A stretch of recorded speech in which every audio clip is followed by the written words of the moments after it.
Sa modernong mundong ating ginagalawan, sino pa nga ba ang hindi konektado sa internet? Halos lahat na nga sa atin ay nakipost at nakitrend gamit ang social media. At ang karamihan dito, mga kabataan. Pero ano nga ba ang naging epekto nito?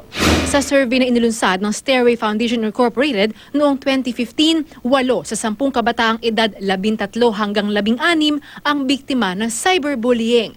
Sa tulong ng naturang grupo, naglabas ang Department of Education o DepEd ng mga anti-cyberbullying modules para sa mga grade 5 at grade 6 student, pati na rin sa mga estudyanteng nasa junior high school bilang bahagi ng Cyber Safe Project ng ahensya.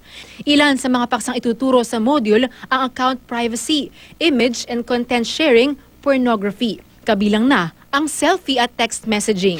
Nagpaalala naman ang DepEd sa mga guro tungkol sa kanilang responsibilidad para tuluyang mapuksa ang cyberbullying.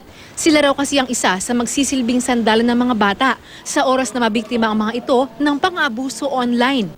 Dati pa, meron tayong trainings na ginagawa para maipaunawa sa lahat ng ating mga kawani na tuturo man o hindi nagtuturo ng ating kagawaran edukasyon kung ano yung dapat po nilang gawin para maiwasan ang bullying, kasama na po dyan ang cyberbullying.